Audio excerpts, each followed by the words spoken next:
और हाँ क्या कभी बॉडी को देखे तो हम क्यों दे निशाना क्या होगा वो बच्ची बोलती नहीं। अच्छा आप ಅಸ್ಸಲಾಮು ಅಲೈಕುಂ, ನಮಸ್ತೆ ಎಲ್ಲರಿಗೂ. ರಮಜಾನ್ ಅಂತಹ ಪವಿತ್ರವಾದ ತಿಂಗಳಲ್ಲಿ ಸಾನಿಯಾ ಎಂಬುವಳು ಸೂಸೈಡ್ ಮಾಡ್ಕೊಂಡಿದ್ದಾಳೆ. ಗಂಡನ ಹೆಸರು ಅರಫಾತ್. ಮದುವೆಯಾಗಿ ಕೇವಲ 1 ವರ್ಷ 10 ತಿಂಗಳಾಗಿತ್ತಷ್ಟೇ.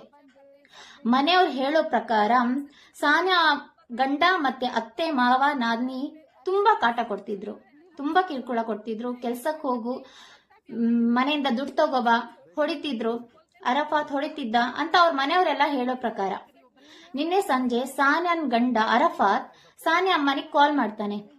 ನಿಮ್ ಮಗಳು ಬೆಡ್ರೂಮ್ ಅಲ್ಲಿ ಬಾಗ್ಲು ಓಪನ್ ಮಾಡ್ತಾ ಇಲ್ಲ, ಬೆಡ್ರೂಮ್ ಅಲ್ಲಿ ಇದ್ದಾಳೆ ಅಂತ. ಸಾನಿಯಾ ಮನೆಯವರು ಹೋಗೋಷ್ಟರಲ್ಲಿ ಸಾನಿಯಾ ಬೆಡ್ ಅಲ್ಲಿ ಬಿದ್ದಿರ್ತಾಳೆ. ಅಲ್ಲಿಂದ ಹಾಸ್ಪಿಟಲ್ ಕರ್ಕೊಂಡು ಹೋಗ್ತಾರೆ. ಅಲ್ಲಿ ಡಾಕ್ಟರ್ ಹೇಳ್ತಾರೆ ಜೀವ ಹೋಗಿ 3 ಗಂಟೆಗಳಾಗಿದೆ ಅಂತ. ಬರೀ 1 ವರ್ಷ 10 ತಿಂಗಳಲ್ಲೇ ಅವಳು ಸೂಸೈಡ್ ಮಾಡ್ಕೊಂಡಿದ್ದಾಳೆ ಅಂದ್ರೆ ಅವಳಿಗೆ ಎಷ್ಟು ಕಾಟ ಕೊಟ್ಟಿರ್ಬಾರ್ದು, ಎಷ್ಟು ನೋವಾಗಿರ್ಬಾರ್ದು. ಇಂತಹ ಕ್ರೂರಿ ಗಂಡಂದಿರಿಗೆ, ಇಂತಹ ಕ್ರೂರಿ ಅತ್ತೆ ಮಾವಂದಿರಿಗೆ ಕಠಿಣವಾದ ಶಿಕ್ಷೆ ಆಗ್ಬೇಕು. Thank you.